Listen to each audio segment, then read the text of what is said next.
I am Laura Dixon, and you are listening to the Naturally Thin for Life podcast, episode number 119, Alcohol and Being Naturally Thin. Welcome to the Naturally Thin for Life podcast.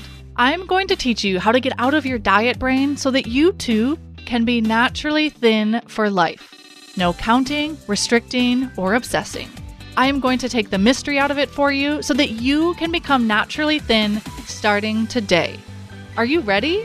Let's do this. Hello, friends.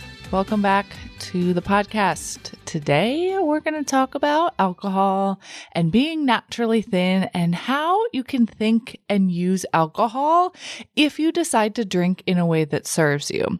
So I'm not going to spend today talking about whether or not you should drink or shouldn't drink. That's only something you can know for yourself. I am 5'11", I weigh 140 pounds, and I don't drink now today. I used to drink. And I was still at the same weight. And for me, decided for right now, the phase of my life that I'm in, I just don't have a desire to drink. I don't want to have the desire to drink. And so I kind of reprogrammed my brain and said, nope, we don't want that desire to drink anymore. In the same way, and with a lot of the same tools that I teach you to change your desire for food in a way that you just genuinely don't want to overeat anymore. So today's podcast episode is not about that. It is not about how to do that work to no longer have the desire to drink. This is for you to think about alcohol and decide how you want to have alcohol in your life if it is something that you want for yourself. And again, there is no right or wrong answer to this. And there are women in the Naturally Thin for Life program that drink. There's women that don't drink. And they're still able to reach their naturally thin weight regardless of that decision. And so I want you to understand that whether or not you drink is not the reason you are or are not naturally thin yet. It is always what's happening in your brain. It's always how your desire for food is currently operating. And I actually think there are times where alcohol can be a beautiful tool for you to see how your desire for food truly is, kind of subconsciously. And I'm going to share with you how I think about it in that way. And before we dive in, if you're enjoying the podcast, getting a lot out of it, take a minute to write a review and leave a review. That helps other women find the podcast so they too can have the freedom of being naturally thin for life. So here's something that I want you to just kind of consider as I go through this episode is when we are dieting and we're trying to white knuckle and grit and grind our way to our ideal weight, right? We're often relying on a lot of willpower. And then when we drink, our willpower naturally fades. And so we kind of can get into the mentality of well, it doesn't matter or whatever, kind of screw it all anyways, right? When we have a few drinks. And that's totally how I used to be. I remember literally feeling so tight and tense in my body all week, going to the gym for 90 minutes to 2 hours a day, or training for a marathon and really meticulously counting what I was eating and doing all the quote unquote right things when it came to my food and my weight. And then Friday would roll around or even Thursday and I'd be my willpower was just totally drained. Add a couple of drinks to that. And I was woohoo, weekend is on. And literally just turn off the part of my brain that wanted to lose weight. I was just I just can't. I don't care anymore. Whatever, it's fine. I'm just going to eat all the things. And then really though, underneath in the background, I was okay, we'll just get back to it on Monday. Right. But it had this really white knuckle my way through, woohoo, have a party on the weekend. And as soon as I had a drink, it was the fun gates and the snack gates, they all just opened up. And it had nothing actually to do with the alcohol itself, but it's as soon as I had the alcohol, my brain was whew, we can let that go for a while. And I think it's just such an obvious indicator of the equal and opposite reaction of the willpower and the rebellion, right? When we're willpowering, we're restricting and we're depriving and we're counting and we're measuring and we're being so meticulous and doing all the right things, right? Our brain is I just don't want to anymore. And as soon as you have the alcohol, it's almost that true deep desire of the part of you that's I don't want to keep doing this. She gets to come out and be yes, we're not doing this anymore. But what happens when this is the cycle is that you tap into the desire, the true part of you that's like, I don't want to keep dieting. I don't want to keep counting all of the time. That part of you. But you then don't also get the part of you that's like, yes, and we're going to figure out how to do this in a way that really serves us, right? When you're in so much willpower and so much restriction and so much counting, it's almost like you're on two completely opposite ends of the spectrum: willpower, restrict, count, or rebel and eat whatever you want whenever you want. And like, I don't care. You're on way too far of the two opposite ends of the spectrum that you can't find the middle, where your desire is, I want to feel good in my body. Maybe I want to have alcohol and I don't want to like snack and eat pizza every time I do. But when you're in this kind of all or nothing mentality, you can't see that middle ground. And so if this is you, this podcast episode is for you. And even if you don't drink and you still find yourself in this all or nothing, restrict, deprive, go like gung ho on the weekend or at a party or on vacation, like this is for you too. So when it comes to alcohol, I think when you do drink can be a brilliant opening into what is happening in your mind. What's truly still there? Are you really relying on willpower? Because when you drink and you can't access as much willpower, let's just say it's a complete circumstance fact, and I'm sure all the science is there, and I read a bunch of it at one point, but we're just going to say when you drink, circumstance fact, you just don't have as much willpower. And so if you can't rely on as much willpower, then what's left is your true habitual thinking, your true habitual desire for food. And if you still have an over desire for food, it's going to become super obvious as soon as you throw a few drinks in there. And so if you drink and you find yourself eating a bunch of snacks or eating a lot of excess food or just going all in and not caring, right? And having it turn into like a eating, drinking extravaganza, then you know you're still relying on willpower. I remember this moment in my life when I used to get so mad at myself for drinking and eating and drinking and eating. And I remember waking up in the morning thinking like, oh, I ate pizza and chicken wings last night. Like, I know it. Like, part of me maybe drank too much and didn't fully remember it, but I'm like pretty sure, yup. Maybe I'm like embarrassed you would say this, but I'm going to say it, right? Like literally like buffalo sauce, like maybe still like in my fingernails. And this was in a lot of my like party days. And I would be like, yep. And then there's a box of pizza. So for sure I ate chicken wings and pizza. And then I'd look and be like, yep, definitely. All the evidence is here. Oh yeah. And by the way, your stomach feels really full. So like to top it all off, like there's the clear indicator, right? And so whether or not that's you, or you just eat a few too many bowls of popcorn, or you have an extra bowl of ice cream, or whatever it is when you drink, like it can be such an exhausting experience because you're like, I don't want to willpower all week, but I also don't want to like overeat and eat all the things when I drink or when I'm not drinking on the weekends. Like, how do we find this middle, calming, peaceful ground? So I remember then having this experience of drinking and drinking way too much, as in I don't recollect most of what happened, maybe the night before, not maybe, probably. And I remember thinking like, I for sure didn't eat a lot last night. Like I could tell because my stomach felt super light and airy. And I was like, huh. And there's no evidence. And I think I maybe even asked my husband, who wasn't my husband at the time, like, did I eat anything last night? And he was like, no, I don't think so. And I just knew it in my body. I could feel it. For me, there's a definite, I went out and partied and I drank a lot and I ate a lot feeling. And then there's I had a couple glasses of wine or I had a lot of wine and I didn't drink feeling. So there's the next day having had drank feeling, and then there's the next day having had drank and eaten feeling, and they're not even close to the same. And I remember being like, wait, I didn't overeat. And I like had no willpower. I knew it was so obvious to me that like truly in my bones, in my being, my desire to feel discomfort from overeating was gone. I like thought it was gone. I was pretty sure it was gone. I had been working on becoming naturally thin.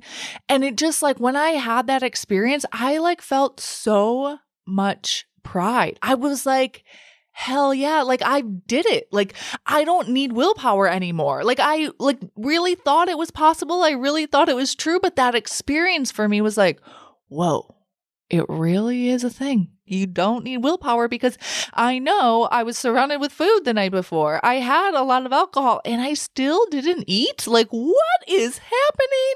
And so I want you to think about whether or not you're drinking. You could use alcohol in this way if you do decide to drink. If you are drinking, how can you get to the place where you can have the alcohol you want to have? You can have the drinks you want. You can have the wine you want.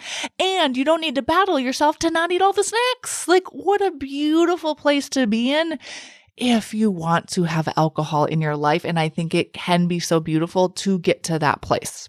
And side note, if you don't want alcohol in your life, then you can decide not to and love those reasons. But again, that's just not what we're talking about here on this episode.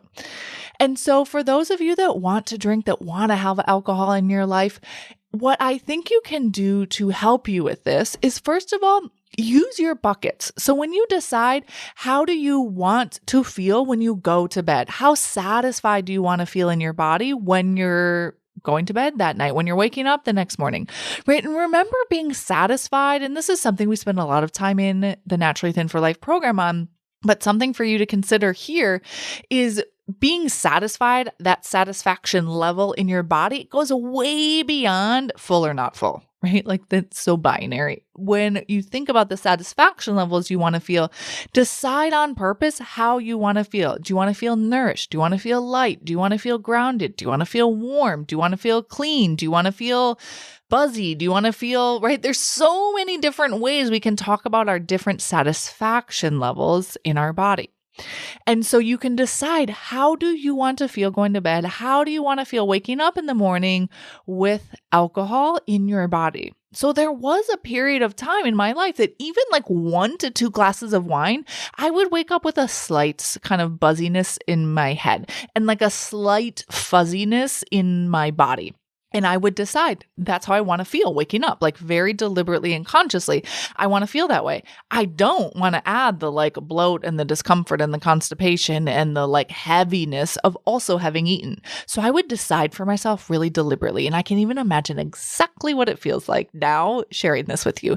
I would be like, okay, I want to wake up in the morning and I want to feel like really light and empty in my stomach. I don't want to have any kind of feelings of heaviness in my stomach. And I want to have a couple glasses of wine. And so that means I'm going to have a slight buzziness kind of feeling, fuzziness feeling in my body, in my head. And I was like, okay, and I know exactly what I'm going to do. I'm going to drink a lot of water. I'm going to have my green smoothie, and I'm going to get back to feeling really light and energized and airy in my body. And I would consciously make that decision.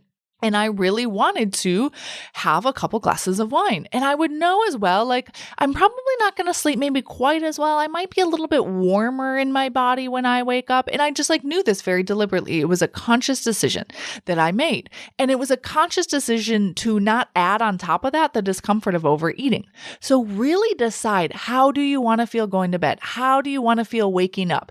And what does that mean then when it comes to alcohol and in your quantity of what you're drinking or the type of alcohol you're drinking?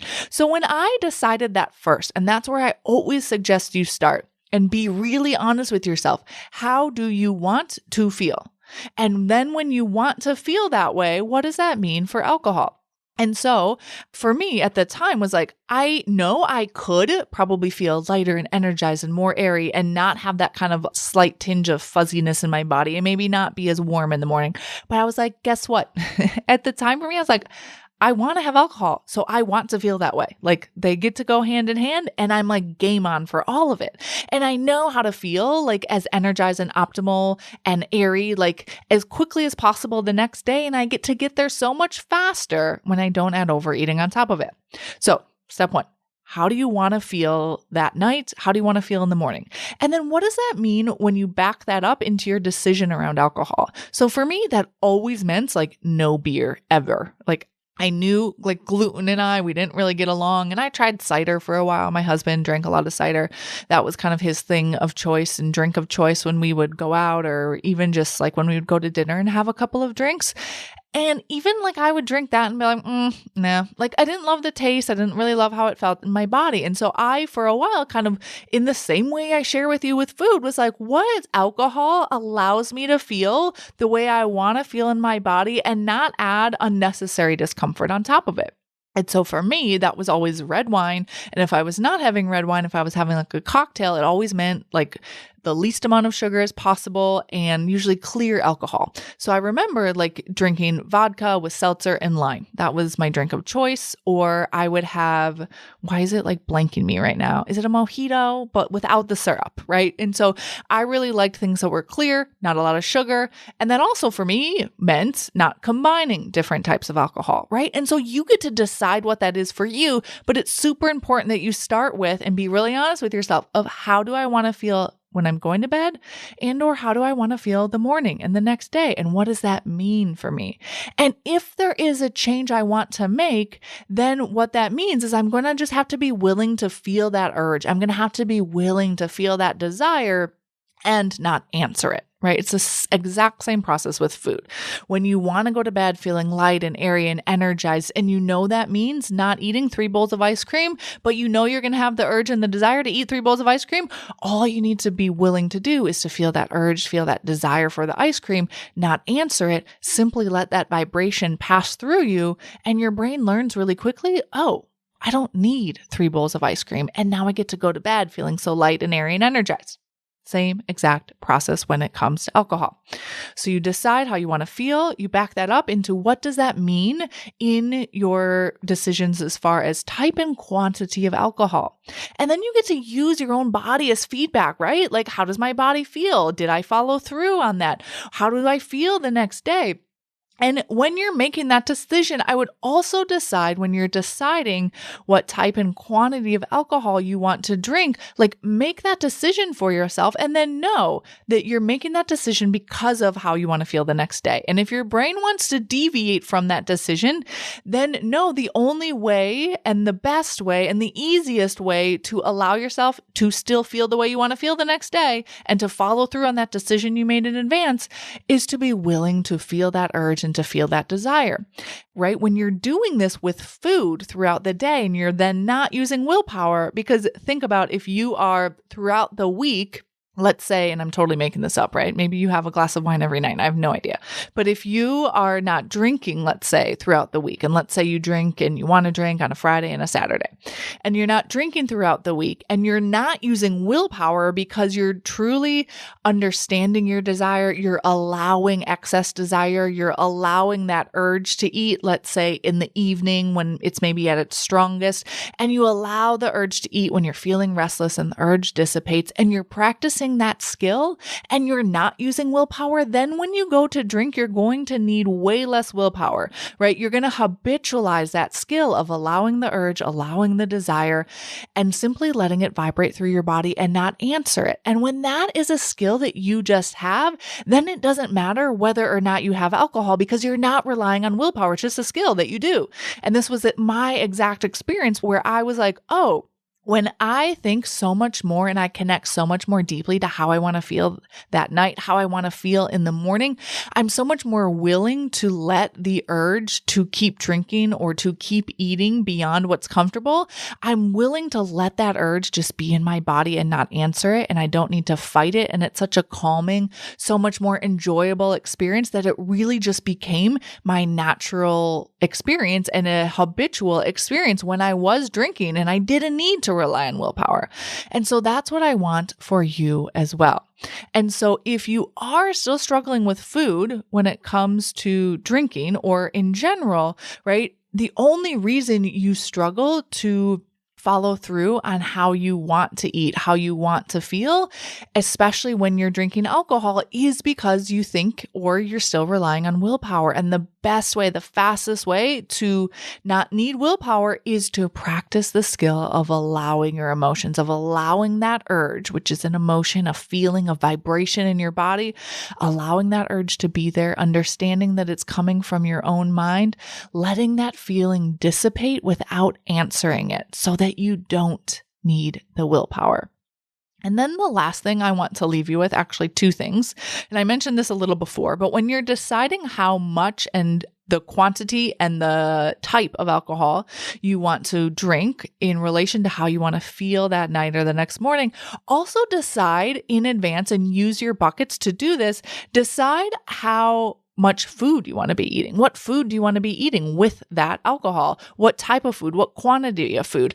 I used to always know for me personally, when I combined alcohol with really starchy foods like rice or a curry, like I just felt this like gurgling, bubbling discomfort I didn't want.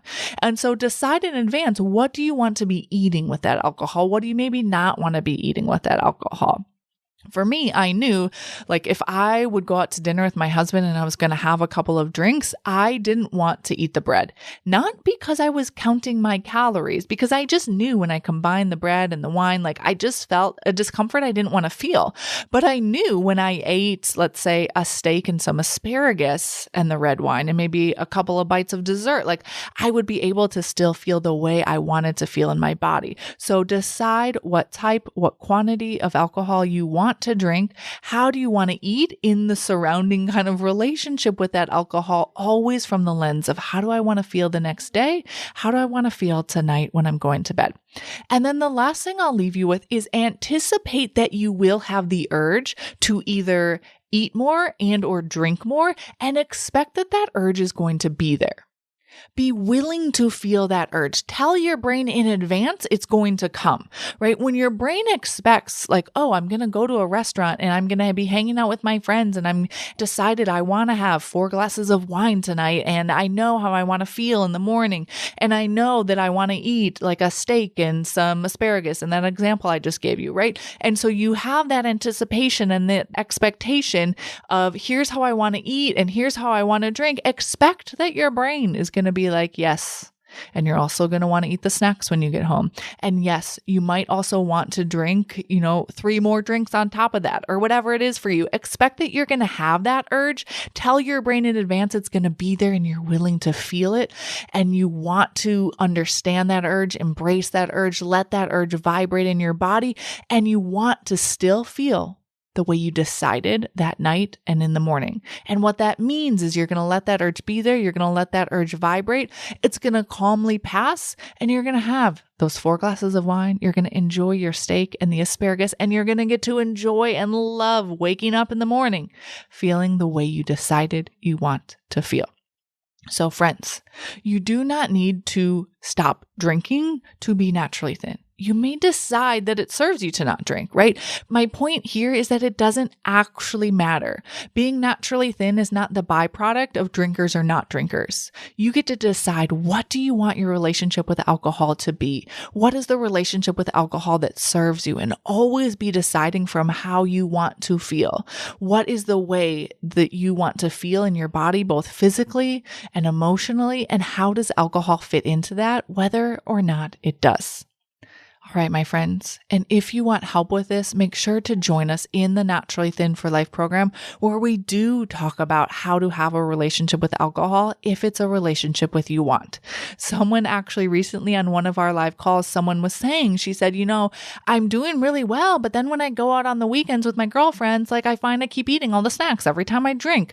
And so we worked through a lot of that. How do you have the relationship with alcohol where you aren't actually using willpower, right? Because in her asking me that question, I knew she was still using willpower because otherwise she wouldn't have that happen when she goes to drink. And so I think alcohol and drinking can be a beautiful kind of, I want to say image, but a beautiful kind of mirror of your mind of how you're actually then making your decisions around food when you're not drinking, because what happens when you do drink will be such a clear indicator of where your current mindset is at with food and losing weight. And then you may decide not to drink. We had someone recently, she said, I realized I never quite understood, but I realized I think I'm allergic to alcohol. She's like, every time I drink wine, I sneeze. And then I think she had taken a test or she had found some other information. She's like, no, I'm like genuinely allergic to alcohol. And so she decided, I don't want to drink anymore because it just doesn't feel super great in my body. I don't have a great reaction to it. And so she decided it really served her to not drink. And so you get to decide, what do you want your relationship with alcohol to be? Deciding, does it serve you? Is it allowing you to feel the way you want to feel in your body? And then if you do decide to drink, what a beautiful insight it can be into your reliance on willpower, so that you can then understand, oh, here is where I am still relying on willpower, and let me go to work to change that so I don't need willpower, whether or not I'm drinking. All right, my friends, I hope you all have a beautiful rest of your day. I will talk with you all next week. Friends, if you are loving what you are learning here on the podcast, you have to come check out my Naturally Thin for Life program. It is my on-demand lifetime access program where I teach you brand new concepts not taught here on the podcast. And I will walk you through exactly how to implement all of the tools I teach you here so that they become just a part of you. You will learn exactly how to understand your specific brain and your specific body so that you become naturally thin for the rest of your life and you no longer struggle with your weight. Inside of the Naturally Thin for Life program, you can also receive live help so that you consistently make progress and reach your goal. I will teach you how to accelerate your naturally thin journey in a sustainable way so that the change becomes permanent. The best part is that it's risk-free. You either love it or I will give you your money back. If you are ready to finally be naturally thin for life, join us at lauradixoncoaching.com/work with me. That's LAURADIXON coaching.com and click on the Work With Me tab. I cannot wait to see you there.